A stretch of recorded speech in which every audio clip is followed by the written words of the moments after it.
quiero pedirles a todos los niños, las niñas que están aquí presentes, que vengan por aquí, vengan, mirando hacia allá. Eso, si pueden, se sientan allí. Si hay alguna que está por allí, por el auditorio, vengan también, algún niño o niña. Todos los primeros días del mes, siempre queremos que la niñez de nuestra iglesia pueda ser visible.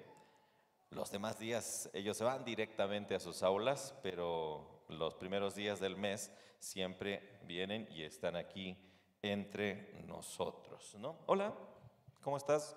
Bien. ¿Cómo te llamas? Sofía. Sofía, un aplauso para Sofía que está aquí con nosotros. ¿Cómo te llamas tú? Jesús. Te llamas Jesús. Ah, ¿y tú sabes, además de ti, quién es Jesús? ¿Has escuchado hablar de Jesús, de Jesucristo? Sí. Ah, ¿y quién es Jesucristo? Jesús que va en la cruz. Jesús que está en la cruz y que murió por nosotros para salvarnos. Un aplauso para Jesús. No solamente tiene el nombre, sino que también se sabe la historia del Señor. Hola, ¿cómo estás?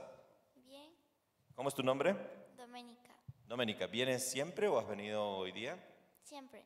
Siempre. ¿Te gusta venir a la escuela aquí, a la escuela bíblica? Sí. ¿Qué has aprendido acerca de Jesús en todo ese tiempo? Que Jesús murió por nosotros porque nos quiere mucho. Muy bien, que murió por nosotros porque nos quiere mucho, ¿no? ¿Tú también has aprendido eso? Sí. ¿Qué más puedes decir sobre Jesús? De que Él fue un hombre muy bueno y bondadoso. Muy bien, y un ejemplo para nosotros. Gracias también por comentarnos. Aquí tenemos a varios muchachos campeones. ¿Cómo están? ¿Todo bien? ¿Cómo es tu nombre? Ezequiel. ¿Cómo? Ezequiel. Ezequiel. ¿Vienes siempre también? Sí. ¿Qué puedes decir a todos los que estamos aquí acerca de Jesús, de lo que has aprendido acerca de Jesús? Que hay que siempre quererlo porque Él siempre nos ayuda en todo lo que nosotros hacemos. Muy bien, Él siempre nos ayuda en todo lo que hacemos. Vamos a extender ahora, aplausos para Él. Vamos a extender nuestras manos hacia ellos y vamos a hacer una oración por los niños de nuestra iglesia. Amén. Señor Jesús, en estos momentos nos acercamos a ti para pedirte por toda la niñez de Capilla del Valle que está representada aquí, Señor, con este grupo de niños y niñas que hoy están en este lugar. Extendemos nuestras manos para pedirte una bendición muy especial sobre ellos. Señor, que ahora que están iniciando tiempos de descanso, Señor Jesucristo, algunos que están haciendo una transición en sus estudios, puedas ayudarlos, puedas seguir guiándoles y puedas, Señor, fortalecer sus vidas todo el tiempo. Gracias, Señor, por cada uno. Y gracias, Señor, porque sabemos que tu presencia está con ellos y que tu mano, Señor, los protege de todo peligro. Hoy bendecimos la vida de nuestros niños y de nuestras niñas en el nombre de Jesús. Amén y amén. Este aplauso fuerte es para ustedes. Pueden ponerse de pie. Ahora van a ir a sus salones para que reciban la clase que han preparado los maestros, las maestras para ustedes. ¿Ya?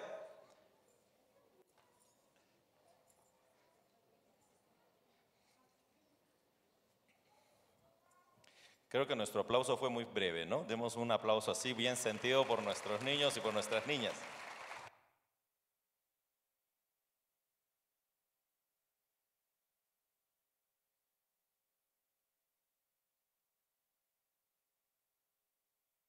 Qué bueno que ya ellos han introducido el sermón que quiero presentarles en esta mañana. Recuerden que tanto el mes de junio y el mes de julio estamos hablando sobre el poder del Evangelio. Y no solamente sobre el poder del Evangelio, sino sobre el poder de la salvación que ha sido prometida, anunciada, efectuada, operada a través del Evangelio de Jesucristo. Es por eso que en esta mañana quiero compartir con ustedes una reflexión que he titulado más bien con una pregunta que espero pueda ser un tanto interpelante para cada uno de nosotros en este breve tiempo que voy a tener para compartir con ustedes. La pregunta que les hago y que nos hacemos juntos en todo caso, es una pregunta que proviene de un pasaje de la Biblia en el Evangelio de Lucas. Angie, comencemos. La pregunta es, ¿ha venido la salvación a tu casa? Seguramente comienzan a venir muchas ideas respecto a esta pregunta, muchas respuestas, quizás muchos intentos o ensayos de respuestas también cuando vemos una pregunta como esta, ¿no? ¿Ha venido la salvación a tu casa? Pues si tuviésemos tiempo nos sentaríamos a conversar para preguntar cada una de las experiencias, pero como no tenemos mucho tiempo voy a asumir que están intentando responder, ¿no? Que están intentando decir algo respecto a la pregunta que les estoy haciendo. Fíjense que hace bastantes años ya vinieron una familia, una pareja, para pedir un consejo por una serie de situaciones que estaban atravesando. Bueno, en realidad la que había venido a pedir consejo y estaba bastante urgida era la esposa, porque ella estaba bastante interesada en algún tipo de guía que le pudiésemos dar para ciertos conflictos que se habían presentado en su familia. El esposo, como a veces sucede, ¿no? De repente les ha pasado a alguno de ustedes, ¿no? Las esposas a veces vienen con bastante empeño y el esposo solo vino por la exigencia de la esposa a hablar conmigo, ¿no? Era bastante visible el desgano con el que había acudido a esa cita. Y cuando estábamos comenzando la conversación, yo así muy atento, ¿no? Sí, qué bueno que están aquí, etcétera. Recuerdo la incomodidad de este señor, ¿no? Y así incómodo me dio una advertencia bastante clara, ¿no? Lo que me dijo es algo así como, de la puerta de mi casa hacia afuera, usted puede decirme que cambie lo que sea, ¿no? Pero le voy a pedir por favor que no se meta con la forma con la que vivimos, en nuestra casa, en el interior de nuestra casa, dentro de nuestra casa. Eso es privado, eso es un asunto solo de familia. ¿Y saben qué? Yo me quedé pensando en que sí, ¿no? O sea, está bien, creo que no debemos andar violentando la privacidad de la gente, ¿no? Porque lo que pasa en casa es quizás lo más privado que acontezca para cada uno de nosotros, ¿no? Lo que pasa en casa, y no solamente lo que pasa en casa, sino lo que pasa en aquellos recónditos lugares de la casa, son realmente las cosas más privadas y más íntimas que podemos nosotros vivir. Pero también me puse a pensar en algo que el Señor Jesucristo nos ha dicho, nos ha pedido a nosotros que hagamos, a sus seguidores, les dijo a sus discípulos, y yo decía, bueno, eso también en todo caso es aplicable a nosotros. O sea, es cierto, no debemos andar violentando la privacidad de nadie, diciendo, a ver, cuéntame con detalles todo lo que pasa dentro de tu casa. Pero eso tampoco debe significar que debemos abortar esta misión que el Señor Jesucristo nos encomendó. ¿Qué les dijo Jesús a sus seguidores? Les dio un encargo, en realidad bastante osado, un encargo bastante que podría ser incluso visto como con cierta impertinencia, pero a la vez era un encargo bastante necesario. Miren lo que les dijo Jesús a sus discípulos en Lucas, el capítulo 10, el verso 5. Les dijo, en cualquier casa donde estés, donde entréis, primeramente decid, paz sea a esta casa. ¿Saben qué me parece interesante? Que Jesús no dice, mira, ¿saben que no entren a una casa? Y cuando ustedes leen todo ese pasaje, le dice, mira, cuando prediquen el Evangelio, entren, vayan a las casas. Entren a las casas. Y cuando entren en las casas, lo primero que tienen que hacer es pedir que la paz llegue a esa casa. Y luego dice algo más en ese versículo, ¿no? Y dice, e incluso quédate un rato ahí, quédate un rato, posa en esa casa. No andes saltando de casa en casa, posa en esa casa donde vayas para que puedas pedir con más insistencia por la paz de esa casa. Entonces ahí me viene una pregunta. ¿Será que lo que dijo Jesús lo dijo porque sabía que la realidad de las casas, la realidad de casi todas las casas o de todas las casas, es que necesitan nuestras casas cada vez más de esa paz que hace falta? Miren, yo tuve que decirle a ese hombre que está bien, que yo no tenía la intención de escarbar en las intimidades de su casa, pero que si su esposa había venido a pedir consejo, era porque había ciertos conflictos allí.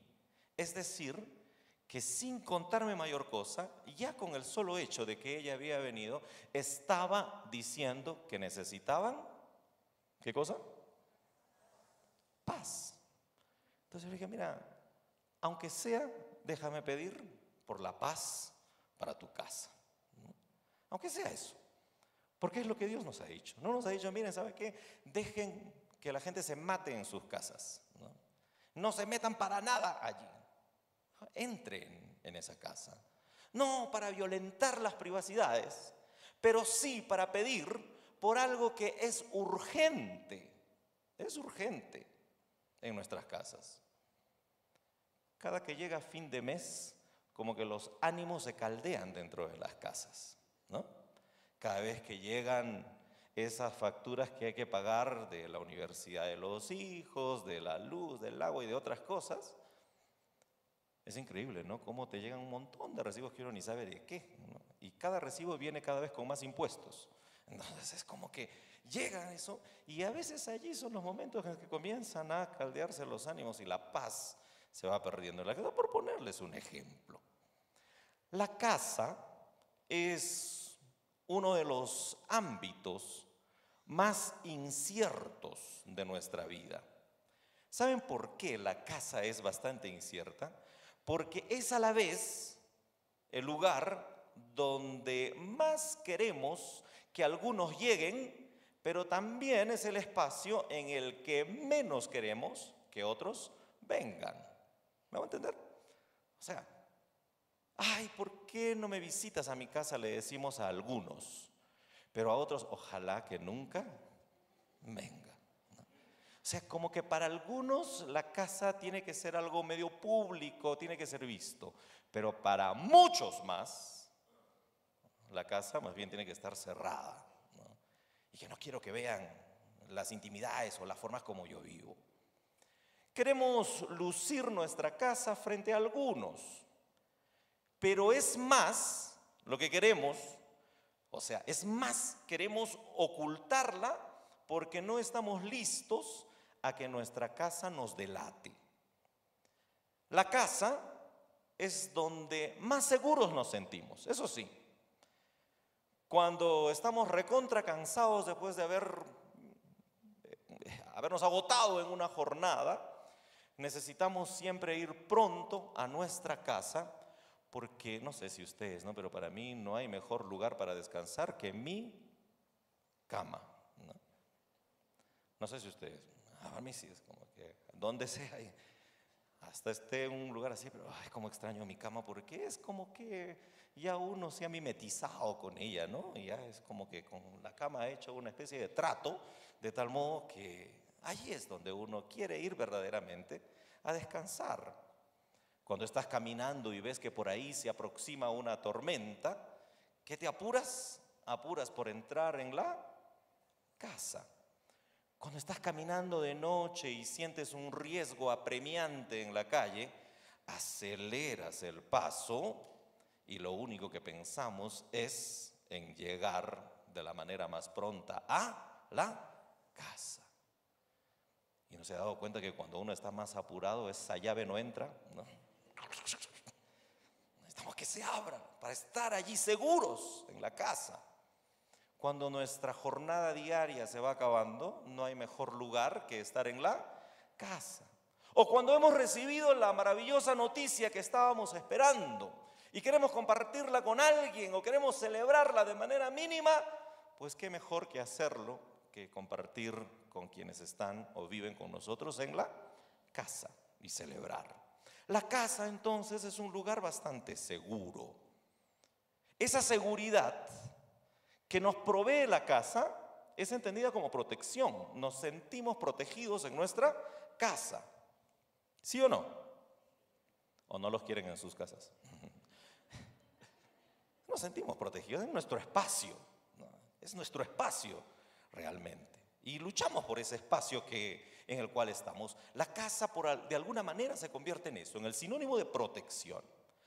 Pero esa protección puede servirnos tanto para que no nos acontezca cosas malas, pero también podemos usar a la casa como protección para que no se descubran las cosas malas que hacemos. O sea que la casa nos protege de lo malo que hay afuera, pero ojo, también protege de que otros no se enteren de las cosas malas que nosotros realizamos. Miren, así la casa se va convirtiendo en la guardiana de nuestra verdadera identidad. La casa llega a ser ese lugar que nos da la opción de expresar de la manera más libre lo que somos. Así también es el lugar que guarda nuestros mayores secretos.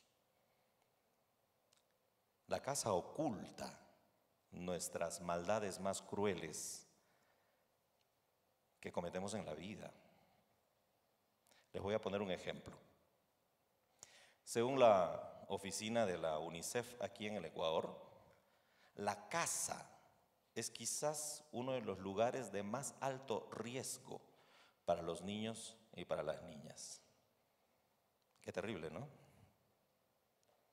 Porque hasta un 40% de la niñez ecuatoriana, un 40% de la niñez ecuatoriana ha sufrido de violencia intrafamiliar de alguna índole. Y estos datos son, si mal no recuerdo, del año 2021. Sí, del año 2021. ¿Saben qué? Me sorprendió un dato.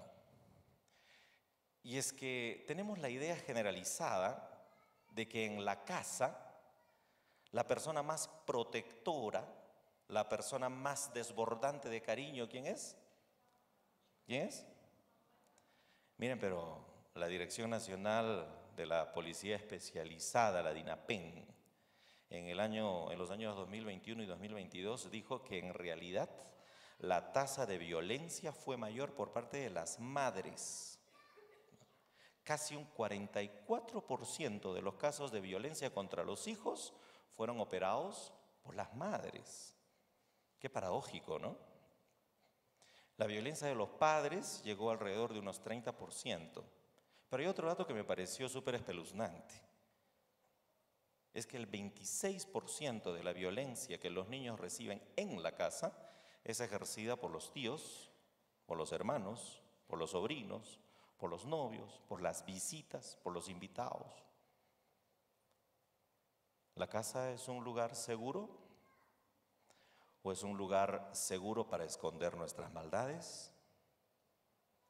Ambas cosas, quizás. Y es lo que quiero invitarles a reflexionar en esta mañana. ¿Qué pasa allí dentro de nuestra casa? Saben que la casa se va convirtiendo en el escondite de nuestras mayores depravaciones. Aunque algunos digan que las casas pobres son las más propensas de ser las guaridas de la violencia, uy, ¿cómo vivirán en esa casa por los Guasmos, por tales sitios, ¿no? Un estudio del Ministerio del Interior, del Consejo Nacional de Igualdad de Género y del Instituto Nacional de Estadística reveló que el promedio de violencia intrafamiliar es el mismo en todos los sectores sociales. Eso indica que a pesar de que hay casas muy ornamentadas y supermodernas, y que también hay casas pequeñas, hacinadas y muy pobres, las casas son lugares seguros, sí, pero a veces son seguros para dar rienda a nuestros peores enojos, es para expresar nuestros mayores odios, es para vivir nuestros peores resentimientos, frustraciones, decepciones, donde se dicen las peores maldiciones, donde se fraguan y ejecutan las maldades más viles. La casa también se presenta como lugar seguro para pecar sin que nadie sepa lo que estamos haciendo. Lucas, el evangelio al cual me estoy refiriendo en esta en esta tarde o en esta mañana, es un evangelio bastante particular. ¿Y por qué es bastante particular? Porque reconoce que el centro de la vida y del ministerio de Jesús fueron las casas, ¿ya?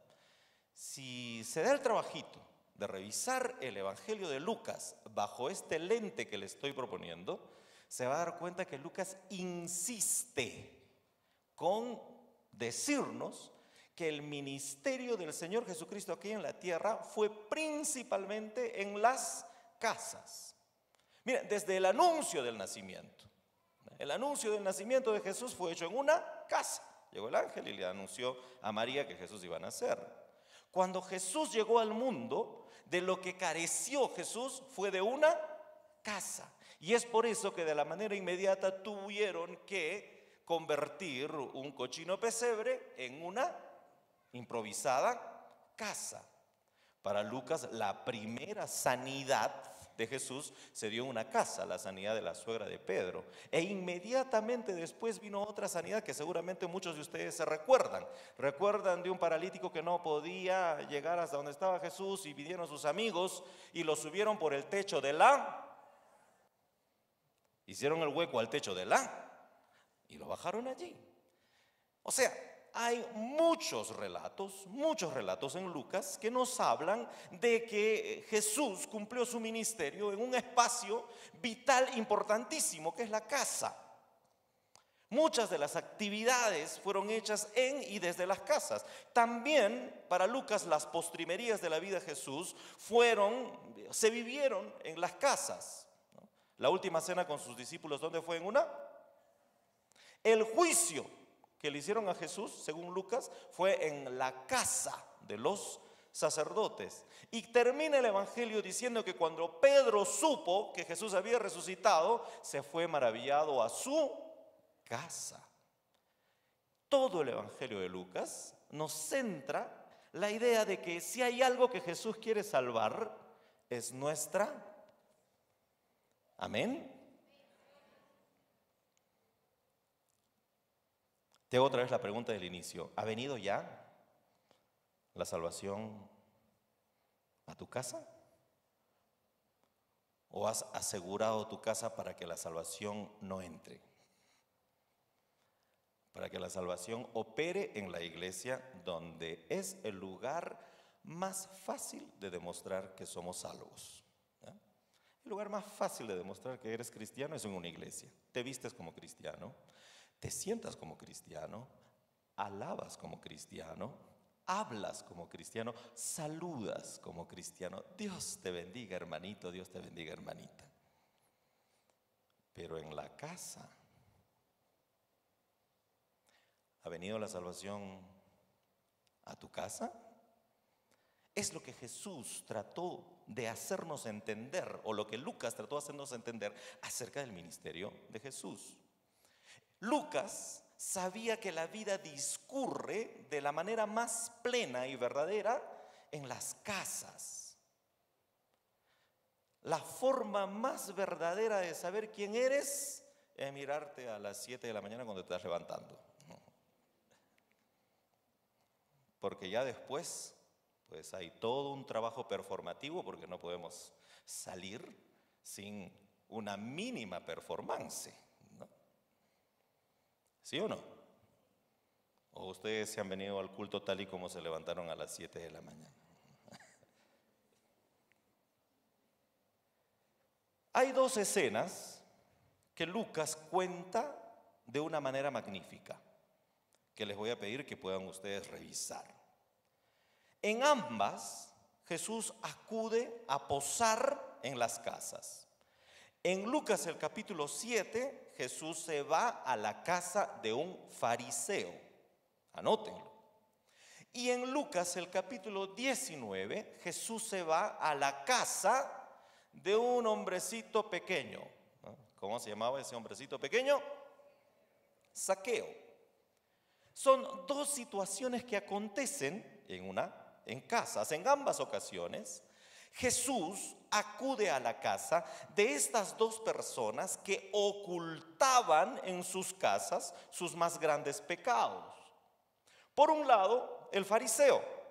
El fariseo se portaba en el exterior como un hombre justo, como un hombre perfecto, obediente a la ley, religioso curuchupa.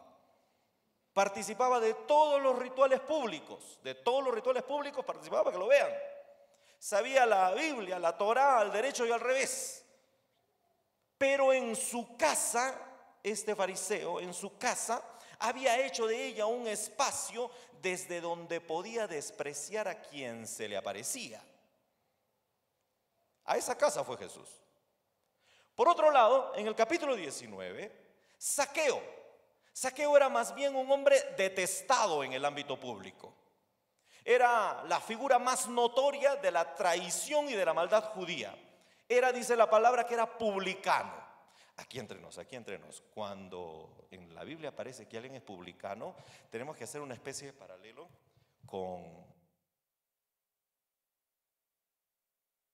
más o menos así, ¿no? Porque no nos escuchen los del Facebook. O sea, eran los encargados de cobrar los impuestos, pero no te cobraban con una llamadita, señor, usted está debiendo una cosa. No, ellos te cobraban incluso con armas y te decían, si no pagas, nos llevamos a tus hijos para que sean esclavos. Cosas así, ¿ya?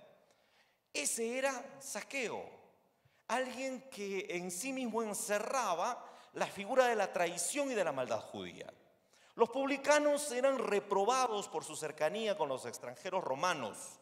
Cobraban impuestos a favor de los romanos y siempre sacaban más de lo debido, costumbre que no se ha perdido, con amenazas e incluso con actos de violencia extrema. Zaqueo, desde su casa, operaba las más truculentas estafas y en su casa escondía también las pruebas de su pecado. Y Jesús fue a la casa del fariseo y a la casa del publicano. Uno, excelente figura hacia afuera, otro terrible hacia afuera, pero los dos ocultaban cosas en sus casas. El fariseo, como era bien fariseo, invitó a Jesús a cenar a su casa, mientras que el publicano Zaqueo más bien salió de su casa para verlo a Jesús pasando por allí, por las calles. El fariseo del capítulo 7 llevó a Jesús a su casa no para descubrir su verdadera realidad. ¿Saben para qué le llevó a Jesús? Para mostrarle esa fachada de santidad artificial que en sus años de religioso había construido. Miren, algo así como, no sé, ojalá que no les pase a ustedes, ¿no? Pero algo así como que a veces nos pasa. Llega el personaje importante a quien queremos impresionar, sacamos esa vajilla que está metida así durante años, ¿no? En esos sitios recónditos, o sea, lavamos, la pulimos hasta que se vea como espejo, esas que son de algo brillante, ¿no? Ahí los ponemos, ¿no? Para que el que ha venido se impresione de esa artificialidad que queremos nosotros mostrar. Esa vajilla que nunca usamos pasa allí. Incluso si es que no se tiene esa vajilla cara, se pide prestado al vecino o a la vecina de lado, porque sí hemos visto que en su repostero tienen ahí esa vajilla para impresionar a esa persona que está, a quien queremos nosotros demostrar algo que no somos, ¿no? Claro, porque cuando se va el invitado, se vuelve a tomar agua en vasos de plástico, a tomar café en las tacitas con logos de la empresa o en las tacitas esas de lata, ¿no? Eso hizo el fariseo, ¿eh? Eso hizo el fariseo. Invitó a Jesús a su casa, pero quería mostrarle a Jesús solo la alfombra y no la basura que estaba debajo de la alfombra.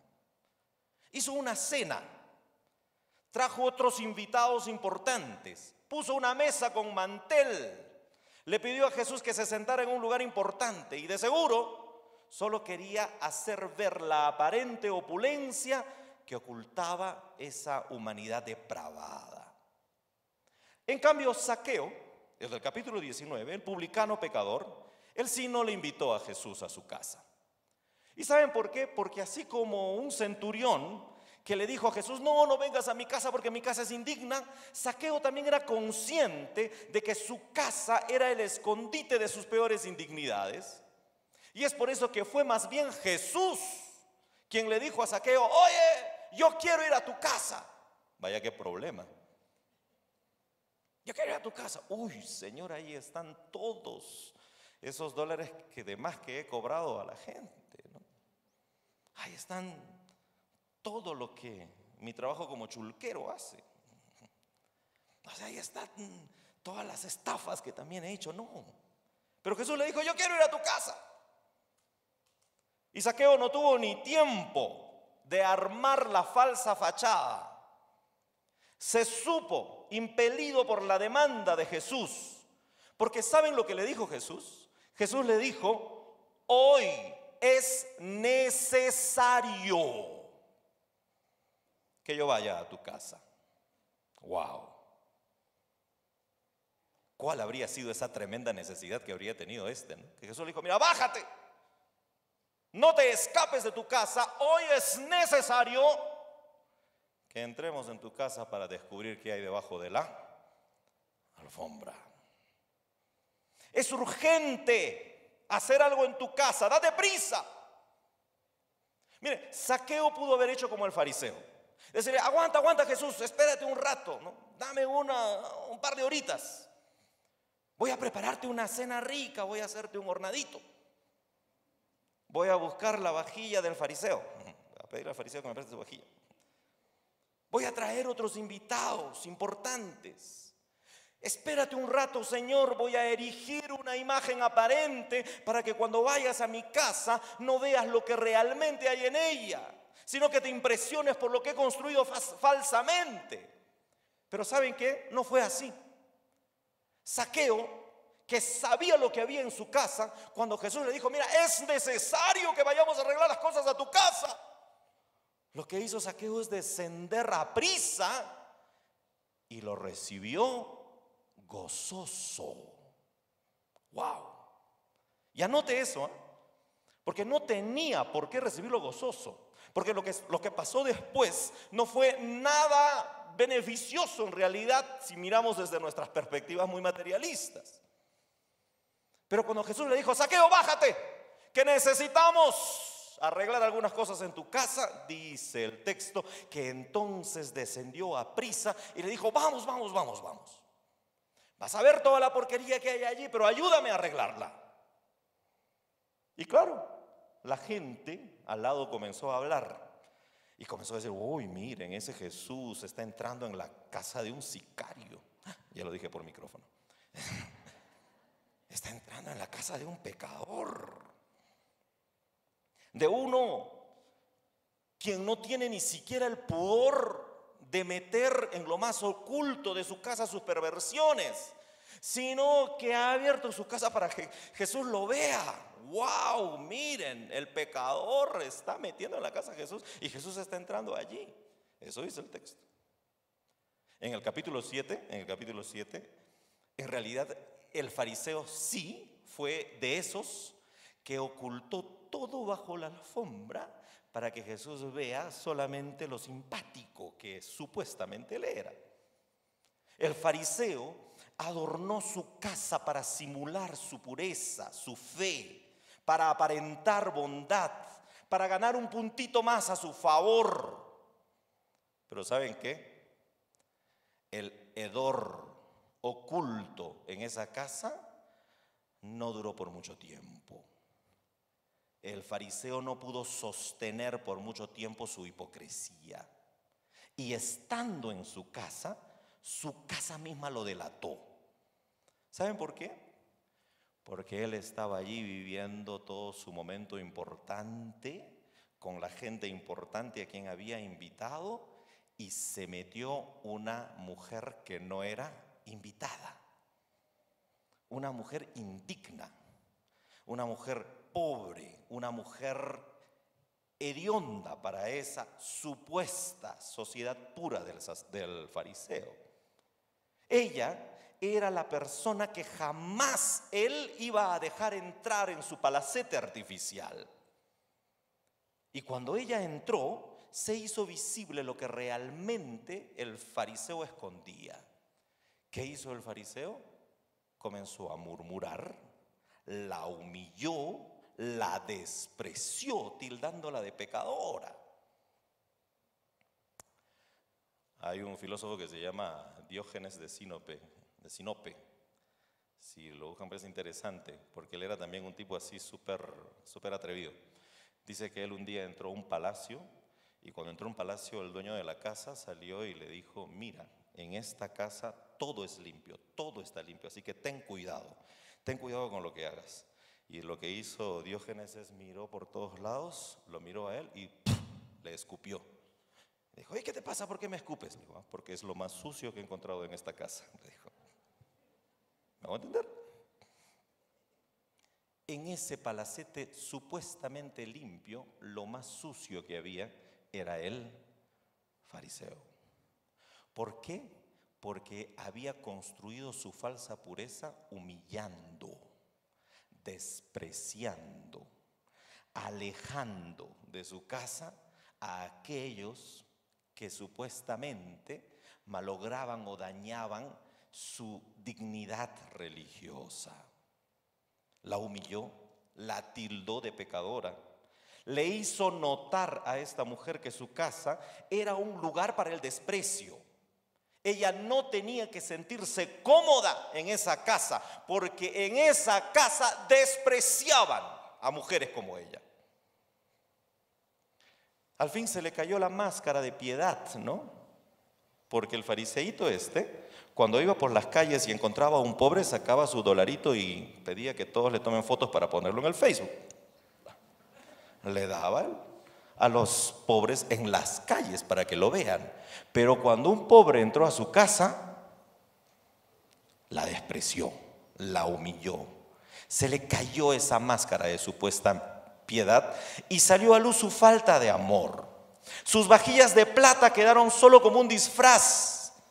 En realidad, detrás de esa opulencia había un hombre egoísta, un hombre orgulloso, un hombre ambicioso. Es más, en medio de esa conversación, y les pido que luego revisen, salió a luz que en realidad él había invitado a Jesús no porque lo quería. O sea, él no es que quería a Jesús o que amaba a Jesús o quería ser su seguidor, sino porque Jesús había comenzado a tener un poco de fama. Entonces lo que hizo el fariseo, quiso lucirse ante los demás, y es por eso que encontró que Jesús era como una perfecta pieza en su colección para que los demás digan: oh, está cenando con Jesús. Miren, hay muchos que a veces usan la imagen de Jesús para simular ser buenas gentes, pero en realidad no tienen el mínimo respeto por lo que el Señor Jesucristo hizo y dijo. Ojalá que ninguno de nosotros sea así. Pero a veces solemos actuar como el fariseo. Tenemos a Jesús como el perfecto adorno de nuestra colección. Cuidado, soy cristiano, O sea, no te acerques a mí porque apestas, pero soy cristiano. Usamos a Jesús solo como fachada. Eso es lo que hizo el fariseo. Al fariseo no le interesó siquiera darle una buena bienvenida a Jesús. Seguramente porque no es que decía: qué contento estoy que Jesús esté en mi casa. No, seguramente dijo: tengo que aguantar a este Galileo asqueroso, porque eso eran los Galileos para los fariseos. Y dijo: pero como es profeta, como me va a dar más likes en las redes, entonces lo voy a traer a mi casa. Y Jesús se dio cuenta de eso, por eso lo confrontó. ¿Qué le dijo Jesús? Fíjense lo que le dijo Jesús en el capítulo 7, verso 44 al 46. Pasemos. Entré a tu casa y no me diste agua para mis pies, pero esta, a quien tú estás despreciando, ha regado mis pies con lágrimas y los ha enjugado con sus cabellos. A mí ni siquiera me diste un beso de bienvenida, mas esta no ha cesado de besar mis pies. Otro chismecito aquí entre nos. O sea, no porque era Jesús tenía sus pies así como de repente ustedes después de la sesión de pedicure, ¿no? Jesús era un campesino que no tenía zapatillas Nike, ¿no?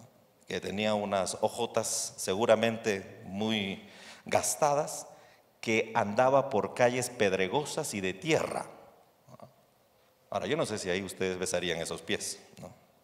Que no tenía nada de talco, que esas uñas no sé cuándo se habría cortado. Pero ella no dejó de besar esos pies. El fariseo seguramente dijo: ay, no, a esos pies ni me voy a acercar. ¿Qué más dice? No ungiste mi cabeza con aceite, mas esta ha ungido con perfume mis pies. ¿Se fijan cómo Jesús está comenzando a levantar la alfombra y decirle: hiciste toda esta fachada, pero en realidad ni siquiera me querías dar la bienvenida? Y claro, si a Jesús solo aguantaba en su mesa porque le servía para alimentar su ego, a esa mujer que para nada iba a favorecer su inauténtica imagen, debía humillarla. Y lo peor es que el fariseo quiso que Jesús también actúe conforme a esas reglas de esa casa aparente. Y como Jesús no lo hizo, y como Jesús no despreció a esta mujer, el fariseo sacó lo más podrido de sí. Dijo: este entonces ni siquiera es un profeta. El siguiente. Angie. Ahí está. Si fuera profeta, conocería quién o qué clase de mujer es la que le toca. Esa es una. Pero ¿qué pasó con Zaqueo? Zaqueo, por su parte, dejó que Jesús conozca lo más íntimo de su vida. Cuando Jesús le dijo: mira, tenemos que ir a tu casa rápido, él no se puso una máscara, no ocultó sus fechorías, sino más bien declaró delante de Jesús que había defraudado a muchos. No pudo esconder más esas pruebas de su pecado que guardaba en su casa. Y no solo reconoció sus injusticias, sino que cuando Jesús estuvo en su casa, cuando dejó entrar a Jesús a su casa, dio un paso más. Decidió renunciar a lo que en su casa había escondido por años y tomó la decisión de cambiar desde adentro. Desde lo más íntimo, desde lo más profundo, decidió levantar la alfombra y decirle a Jesús: mi casa está llena de basura, pero yo necesito cambiar esa basura que he guardado durante muchos años en mi casa. Lucas, el capítulo 19, el verso 8. Entonces Zaqueo, puesto en pie, le dijo al Señor: he aquí, Señor, la mitad de mis bienes doy a los pobres, y a los que he defraudado, ¿qué haré? ¿Qué haré? Él no tenía por qué ir gozoso a la casa, porque si Jesús iba a comenzar a cambiar la casa desde lo más adentro, a él le iba a costar. ¿Por qué le iba a costar? Porque tenía que arreglar todas sus estafas. ¿Y qué significa arreglar todas sus estafas? Tenía que deshacerse de esa falsa abundancia de dinero que tenía. Incluso dice: les devolveré por.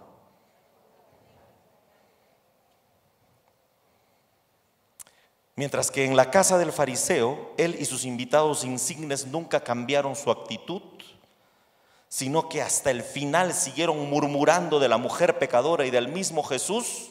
Como dice Lucas, el capítulo 7, el verso 49, dice que después de que hizo todo Jesús, después de que le reclamó al fariseo, y los que estaban juntamente sentados comenzaron a murmurar entre sí: uy, ¿quién será este que incluso a los pecadores perdona? ¿Por qué lo invitaste? ¿Por qué lo trajiste? En la casa de Zaqueo había acontecido más bien algo trascendental. La vida había dado un giro. Zaqueo había entendido que seguir a Jesús es optar por la libertad, y que la libertad solo puede llegar cuando dejamos caer las máscaras, cuando descubrimos nuestro verdadero yo, y no para lucirlo, porque nuestro verdadero yo muchas veces está lacerado por la maldad, sino cuando descubrimos nuestro verdadero yo para renunciar a lo malo y para dar la bienvenida a aquello que es justo.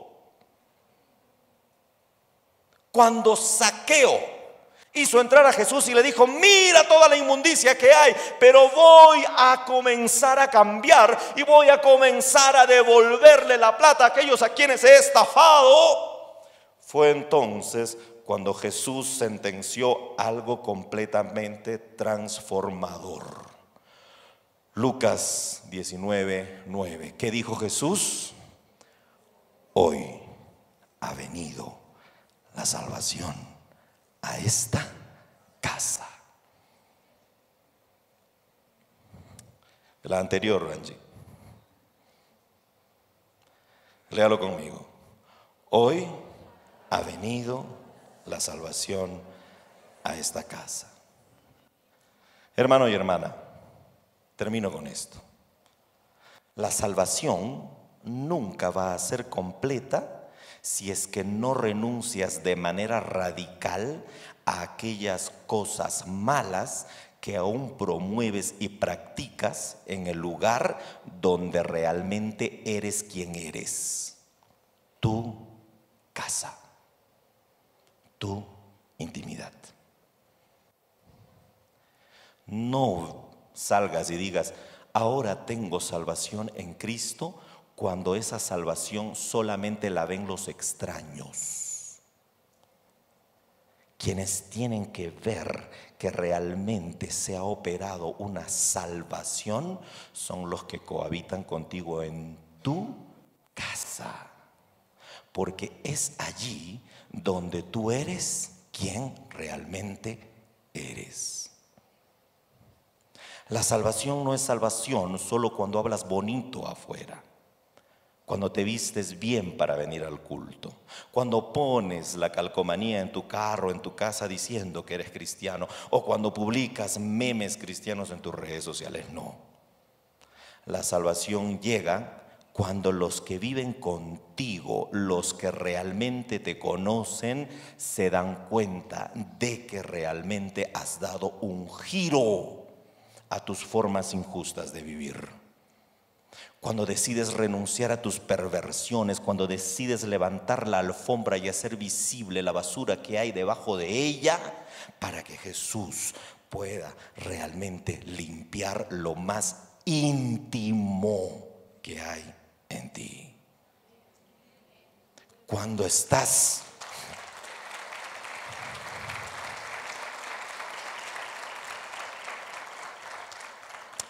La salvación llega cuando decides renunciar a tus perversiones, cuando decides pedir perdón a quienes hiciste daño, cuando estás dispuesto incluso a sufrir con el fin de perdonar y pedir perdón, cuando estás dispuesto a renunciar con el fin de devolver lo que robaste, cuando estás dispuesto a humillarte con el fin de dejar de echar la culpa a todos para justificar tus pecados y aceptar como Zaqueo que tu casa necesita urgentemente de la salvación.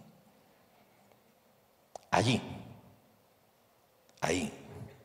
cuando el cambio comience a operar en tu intimidad más profunda, allí cuando tú decidas realmente cambiar desde lo más profundo, Jesús va a decir, como le dijo a Zaqueo: la salvación hoy ha venido a tu casa. Pongámonos de pie.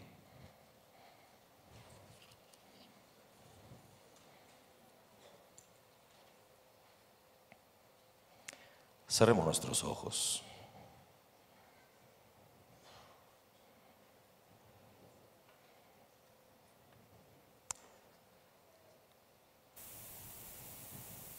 Si quieres pedirle perdón al Señor, levanta tus manos y dile: Señor, perdóname. Si quieres levantar la alfombra y hacerle ver esa inmundicia que aún no has logrado no has logrado limpiar, no te voy a pedir que pases aquí adelante, sino que solo levantes ahí tus manos y le digas: Señor, perdóname.